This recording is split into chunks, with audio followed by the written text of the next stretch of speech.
Tuhan, shalom Bapak Ibu Saudara yang dikasihi Tuhan. Sebelum kita masuk dalam kebenaran firman Tuhan, kita terlebih dulu berdoa sama-sama.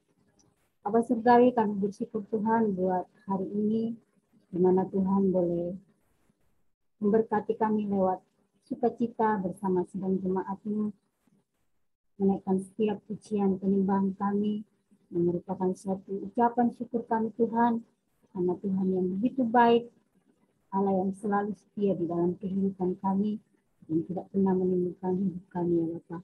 Pada malam hari ini biarlah setiap pujian yang sudah kami naikkan boleh menyenangkan hati Tuhan dan terus membangun iman kami tetap kuat di dalam pengenalan kami akan Engkau, bahwa Engkau satu-satunya jalan keselamatan dalam kehidupan kami ya Bapak.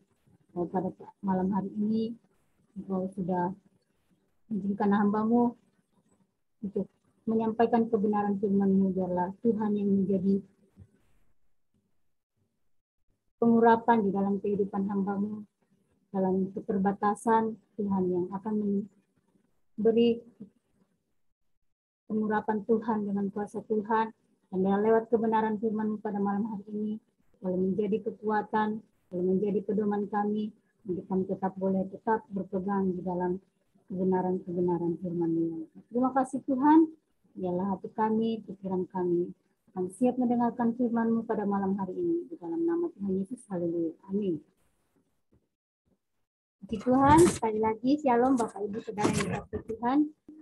Sebenarnya saya menggantikan tugas dari Tante Ina ya, karena Tante Ina ada keperluan untuk ke Jakarta. Jadi malam ini kita bersama-sama membelajar kebenaran firman Tuhan yang saya siapkan di dalam Mazmur pasal yang ke-30.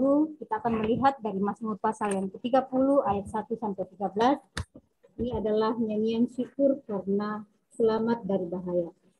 Kita akan membaca ayat pasalnya yang pertama sampai pasalnya bersama-sama, dan saya akan membacakan buat Bapak Ibu. Mazmur nyanyian untuk pentabisan bait suci dari Daud. Aku akan memuji Engkau ya Tuhan, sebab Engkau telah menarik aku ke atas dan tidak memberi musuh-musuhku bersukaria atas aku. Tuhan Allahku, kepadamu aku berteriak minta tolong, dan Engkau telah menyembuhkan aku. Tuhan, Engkau mengangkat aku dari dunia orang mati, Engkau menghidupkan aku di antara mereka yang turun ke liang kubur. Nyanyikanlah mazmur bagi Tuhan, hai orang-orang yang dikasihinya, dan persembahkanlah syukur kepada namanya yang kudus. Sebab sesaat saja ia murka, tetapi seumur hidup ia murah hati. Sepanjang malam ada tangisan, menjelang pagi terdengar sorak-sorai. Dalam kemenanganku aku berkata, aku takkan goyah untuk selama-lamanya. Tuhan, oleh karena Engkau berkenan, Engkau telah menempatkan aku di atas gunung yang kokoh. Ketika Engkau menyembunyikan wajah-Mu, aku terkejut. Kepadamu ya Tuhan, aku berseru kepadamu. Tuhanku, aku memohon, apakah untungnya kalau darahku tertumpah, kalau aku turun ke dalam lubang kubur? Dapatkah debu bersyukur kepadamu dan memberikan kesetiaan-Mu? Dengarlah Tuhan dan kasihanilah aku. Tuhan, jadilah penolongku. Aku yang menatap telah Kau ubah menjadi orang yang menari-nari. Kain kabungku telah Kau buka, pinggangku Kau ikat dengan sukacita, supaya jiwaku menyanyikan mazmur bagimu. Dan jangan berdiam diri, Tuhan Allahku, untuk selama-lamanya aku menyanyikan syukur bagimu. Firman Tuhan pada malam hari ini adalah di Mazmur pasal yang ke-30 ini merupakan suatu nyanyian pujian Daud ketika dia dalam sebuah pergumulan hidup, yaitu menghadapi suatu penyakit, menghadapi suatu problema hidup di dalam kehidupannya. Tetapi kita melihat bagaimana Daud menyadari bahwa sungguh Tuhan adalah penolong yang setia. Dan saya memberi tema pada malam hari ini adalah penolong yang setia. Nah, Bapak Ibu Saudara yang dikasihi Tuhan, mungkin setiap kita yang tidak pernah luput dari yang namanya pergumulan atau permasalahan hidup. Semua kita pernah mengalami yang namanya kemelut hidup atau masalah yang kita hadapi seperti yang dialami oleh Daud. Daud ini menjadi suatu contoh di dalam kehidupan kita, bagaimana seorang Daud menyadari hidupnya di hadapan Tuhan bahwa satu-satunya penolong yang setia di dalam kehidupannya adalah Tuhan. Dan sekalipun kita melihat Daud ini adalah seorang raja, tetapi dikatakan di dalam firman Tuhan ini bahwa sekalipun dia adalah seorang raja tapi tidak menjamin kehidupannya bahwa dia akan mengalami kehidupan yang mulus-mulus saja atau mengalami kehidupan yang senang-senang saja atau kehidupan yang enak-enak saja yang dia akan alami dalam kehidupannya. Tetapi kita juga melihat bahwa begitu Raja Daud menyadari dalam kehidupannya bahwa tanpa Tuhan dia tidak dapat berbuat apa-apa. Tanpa Tuhan dia tidak bisa berbuat apa-apa. Walaupun kita melihat bahwa Raja Daud adalah orang yang sangat dekat dengan Tuhan. Tidak hanya dekat, tetapi dikatakan orang yang memiliki suatu urapan yang diberikan secara khusus dari Tuhan. Kalau kita mau kembali melihat di dalam cerita Daud, bagaimana ketika dia menghadapi musuh-musuhnya, dikatakan dia melawan berlaksa-laksa dan dia menang di atas peperangan itu. Bahkan dalam kehidupannya melalui semua itu bahkan katakan banyak orang yang syirik dan banyak yang memusuhi dia. Tetapi Daud tetap berperan sebagai orang yang dekat dengan Tuhan. Dia selalu memfokuskan dirinya bahwa apapun yang dia dialami dalam kehidupannya adalah Tuhan yang nomor satu di dalam kehidupannya. Dia mengalami suatu kemenangan, dia mengalami suatu kesembuhan, dia mengalami suatu jawaban yang indah dari Tuhan. Itu semuanya dia sadari bahwa dia tahu kepada siapa dia harus memberikan hidupnya, mempercayakan hidupnya, yaitu kepada pemilik hidupnya, pencipta hidupnya, itu hanya kepada Tuhan. Nah demikian juga di dalam kehidupan kita Bapak Ibu Saudara yang dikasihi Tuhan, mungkin malam hari ini kita tidak jauh lebih daripada apa yang dialami oleh Raja Daud. Kita mungkin mengalami kesulitan ekonomi, kita mungkin dalam kehidupan yang mengalami sakit penyakit, kelemahan tubuh, kita mengalami problema yang mungkin secara pribadi kita terhadap keluarga, terhadap sesama kita, tetapi kita mau kembali melihat bagaimana Raja Daud yang di tengah-tengah pergumulan yang alami, yang dilakukan Daud adalah hanya datang kepada Tuhan. Dia berseru dan meminta pertolongan kepada Tuhan.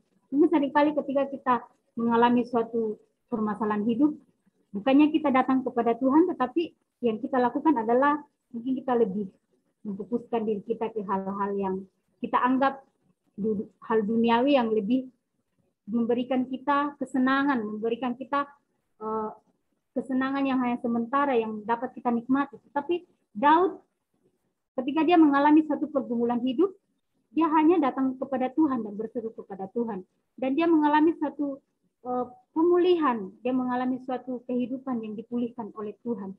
Di dalam pemulihan ini dia pakai untuk memuji dan membesarkan nama Tuhan. Dan kita melihat di dalam Mazmur pasal yang ke-30 ini adalah merupakan satu ucapan syukur atau pujian Daud kepada Tuhan, bahkan dikatakan di situ penghabisan bait suci dari Daud. Di dalam kehidupannya, dia membuat hidupnya itu menjadi bait Allah yang kudus, menjadi bait Allah yang suci. Mungkin kita seringkali mengatakan kok betapa susahnya ya bersyukur dalam keadaan, apalagi saat-saat ini Bapak Ibu ya, di masa-masa corona ini, ya secara manusia bukan cuma hanya kita saja mengalami, tapi hampir semua manusia, hampir semua orang mengalami dan mengeluh tentang kehidupan saat ini. Tapi kita mau kembali lagi kepada firman Tuhan, memberikan kita suatu pengertian bahwa penolong kita adalah penolong yang setia, Allah yang setia di dalam kehidupan kita. Dalam kondisi apapun, Tuhan tidak pernah meninggalkan kita. Dan ini yang dialami oleh Daud, dan pertolongan Tuhan yang pernah dialami oleh Daud. Ini juga mengingatkan kita, membuat kita untuk merenungkan bahwa di dalam kita mengalami suatu problema hidup, kita harus mengingat siapa sih yang seharusnya kita sembah, siapa yang seharusnya kita agungkan di dalam kehidupan kita, yang kita andalkan di dalam kehidupan kita, yaitu Tuhan yang menciptakan kita. Bahkan di dalam awal penciptaan Tuhan sudah dikatakan bahwa Dia menciptakan semuanya baik adanya.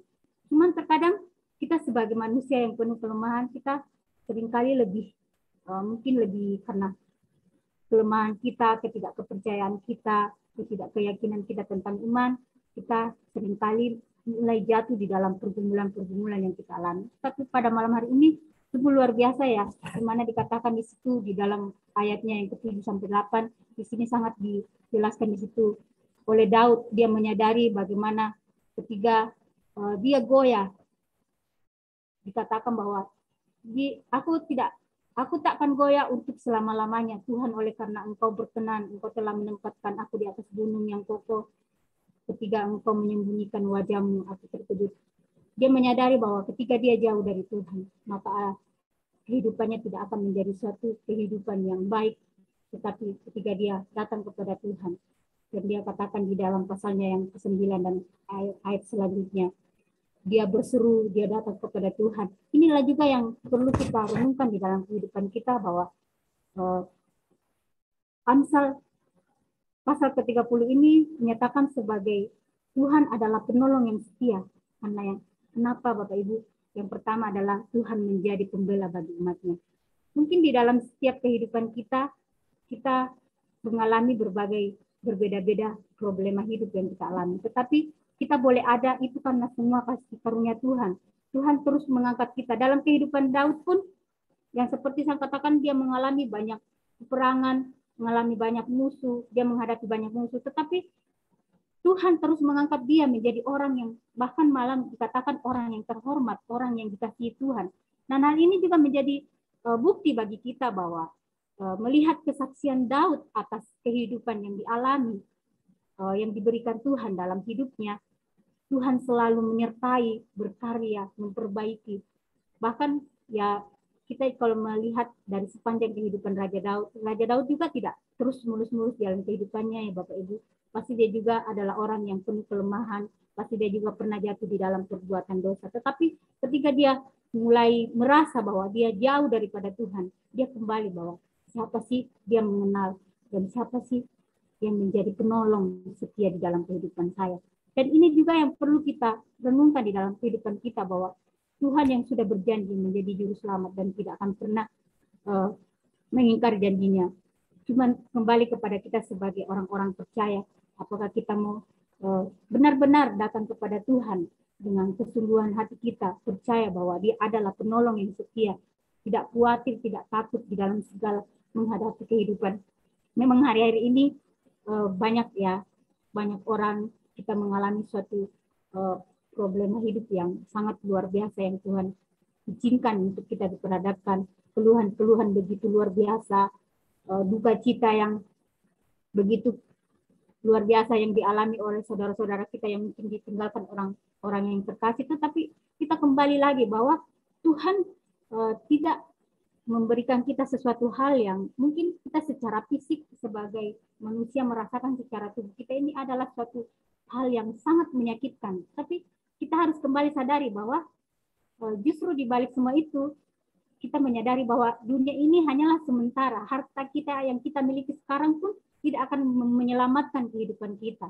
Makanya kenapa kita kalau kembali melihat Rasul Paulus mengatakan bahwa hidupnya adalah Kristus dan mati adalah keuntungan. Karena dia tahu bahwa dia menyadari bahwa kehidupan yang dia akan terima adalah kehidupan yang lebih istimewa, lebih luar biasa, yaitu kehidupan kekal yang akan diberikan dari Tuhan. Bukan yang kehidupan saat ini yang kita mungkin rasakan, yang mungkin kita merasa kita happy menghadapi, kita menikmati kehidupan yang Tuhan berikan saat ini. Bukan itu yang tujuan Tuhan dalam kehidupan kita, tetapi kehidupan yang akan datang yang seharusnya yang lebih kita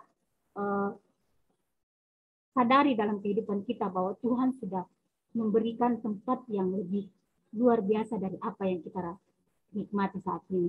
Dan yang kedua, kenapa Tuhan menjadi disadari oleh Daud menjadi penolong yang setia dalam kehidupannya? Karena dia menyadari bahwa Tuhan adalah memberikan kesembuhan. Nah, kalau kita melihat di dalam ayatnya yang ke-3 sampai 4, di situ dikatakan bahwa Tuhan Allahku, kepadamu aku berteriak minta tolong, dan Engkau telah menyembuhkan aku.